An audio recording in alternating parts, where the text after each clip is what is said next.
à tendance selon laquelle les femmes sont faiblement prises en compte dans les politiques de développement. C'est dans ce cadre que Grappad ONG et ses partenaires ont réalisé une étude diagnostique sur l'approche genre dans les conditions de vie et métiers porteurs du secteur de l'artisanat pour les femmes et les hommes. Une étude menée à Cotonou, Sémékbodji et dans les quartiers périurbains. Et c'est pour présenter les résultats que cet atelier de restitution a été organisé. Nous nous sommes rendus compte qu'il y a des métiers qui sont déjà saturés. Coiffure, couture, n'en parlons pas. L'étude l'a révélé avec des chiffres à l'appui. Mais il y a des métiers qui ne sont pas nouveaux, mais qui ont un potentiel assez important. Des métiers vers lesquels on peut orienter ces jeunes filles-là. Nous avons identifié des métiers de peinture, des métiers de vitrerie. Nous comptons donc sur vos précieuses contributions afin que les résultats de cette étude puissent permettre de donner des orientations appropriées pour la réussite du projet.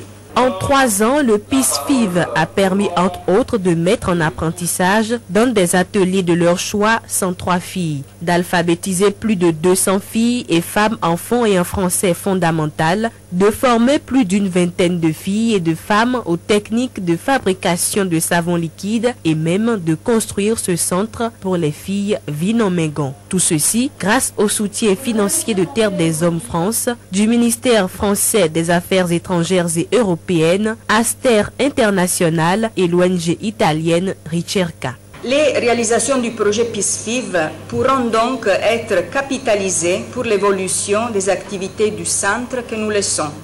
C'est dire donc que le présent atelier s'inscrit parfaitement dans les choix opérés par la communauté internationale, dans les choix opérés par le Bénin à travers la politique nationale de promotion du genre, et vient combler un vide qui, je l'espère, contribuera au redressement économique, à l'épanouissement de la femme au Bénin.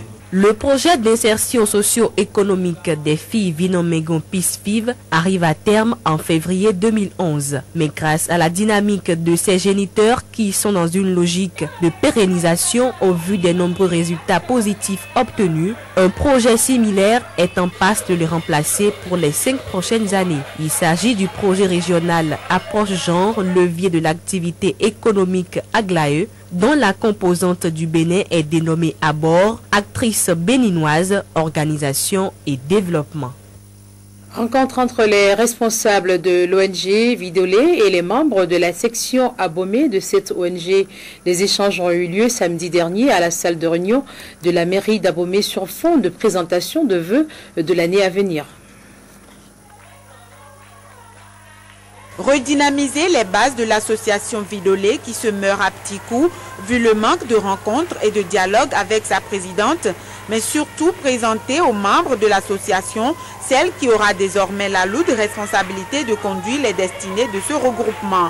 Voilà quelques buts visés par Rosine Vieira Soglo en initiant cette rencontre avec les femmes Vidolé du Zou. Malgré la longue absence de maman, l'accueil n'a pas été des moindres.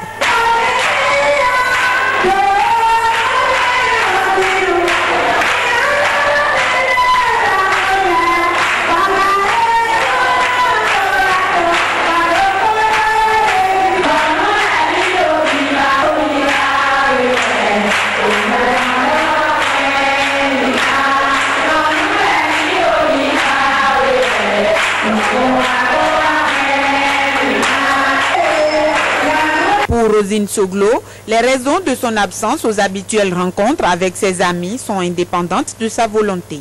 La vie étant ce qu'elle est, Madame Nika vous a dit, le fait que je ne vois pas, ça devient une grande épreuve pour moi d'être parmi vous et de venir vous voir.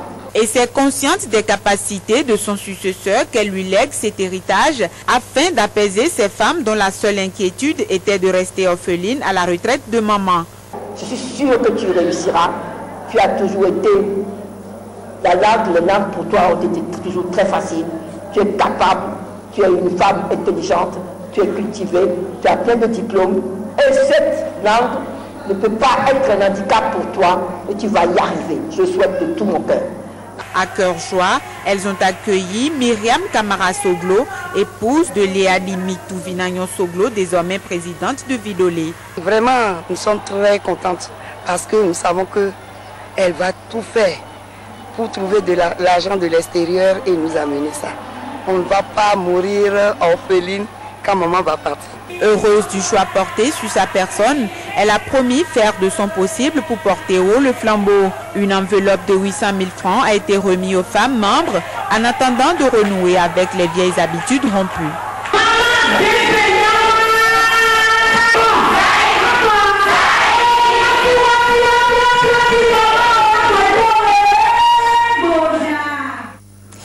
Depuis ce mardi, un atelier sous-régional sur les priorités de la décentralisation rassemble à Cotonou les associations des maires de l'espace UEMOA.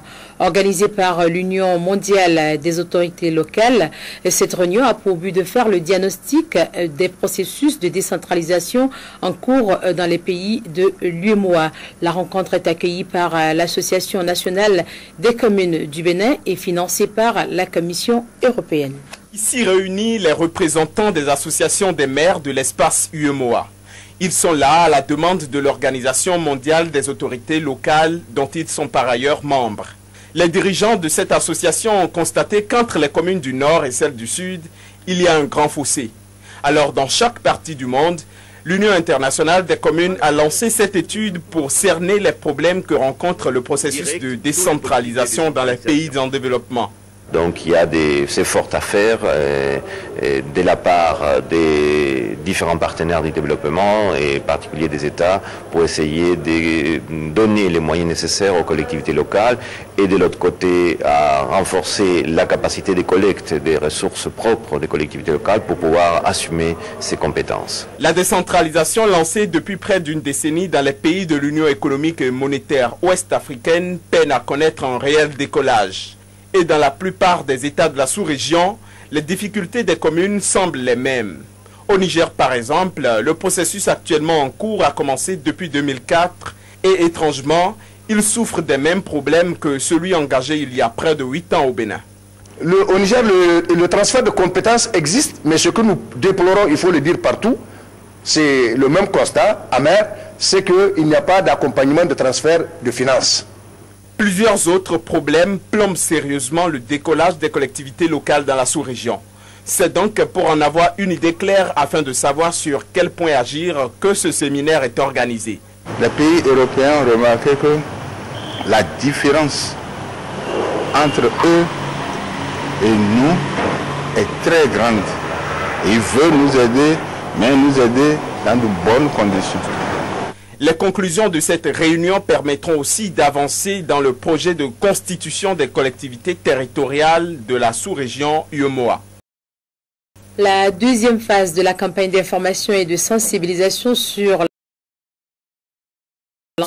de la santé des citoyens, dénommée Moi les Vodjo, a été lancée ce mardi. Cette campagne entend offrir de bonnes conditions sanitaires et des assainissement de qualité aux habitants des quartiers de la zone. Elle s'inscrit dans la droite ligne du projet des quartiers inondables de Cotonou-Ouest. Les investissements dans le secteur urbain ne prennent pas en compte le développement des capacités pour les gérer. Ceci explique dans laquelle se retrouvent plusieurs ouvrages construits à grands frais et qui deviennent des dépotoirs. Pour freiner cet état de choses, le projet d'assainissement des quartiers inondables de Cotonou-Ouest, Akiko, dans son volet appui institutionnel, a initié le mois Les Vodjo. Il s'agit de la deuxième phase de la campagne d'information et de sensibilisation des populations d'Agla, d'Ahokbohwe, de Zogbohwe, de Yolomauto et de la commune sur l'entretien des collecteurs et l'amélioration de la santé des citoyens. C'est plus qu'une campagne de mobilisation et de sensibilisation.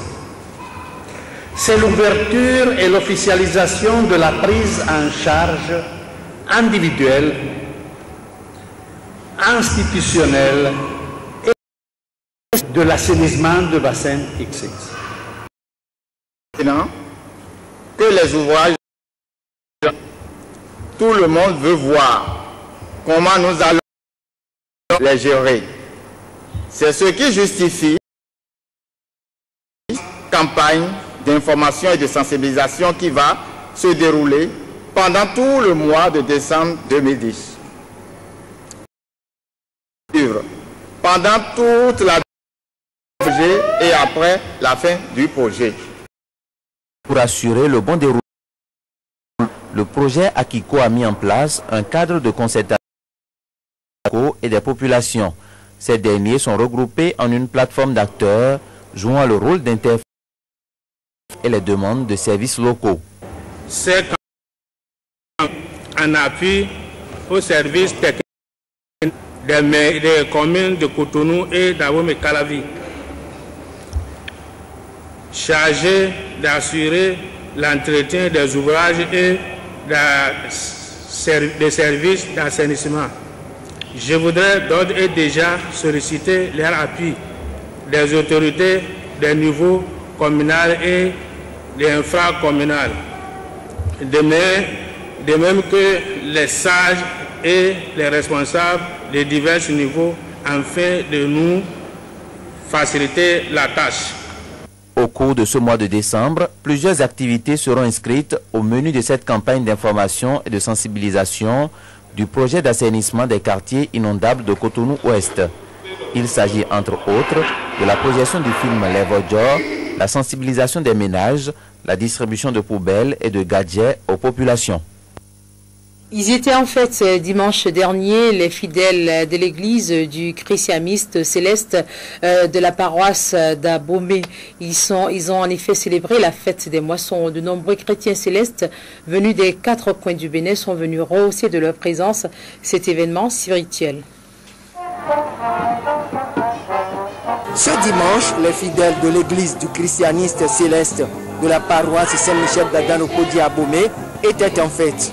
La fête des moissons de cette église a connu la participation effective des fidèles et de leurs responsables paroissiaux venus de tous les départements du Bénin et de quelques personnalités.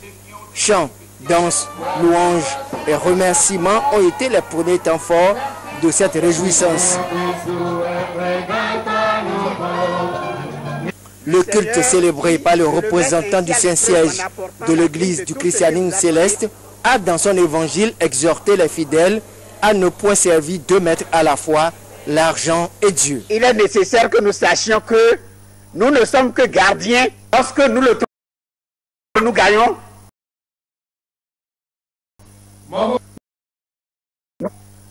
Lorsque nous mangeons, rassasiés, c'est la conséquence de ce que nous faisons en trompant Dieu.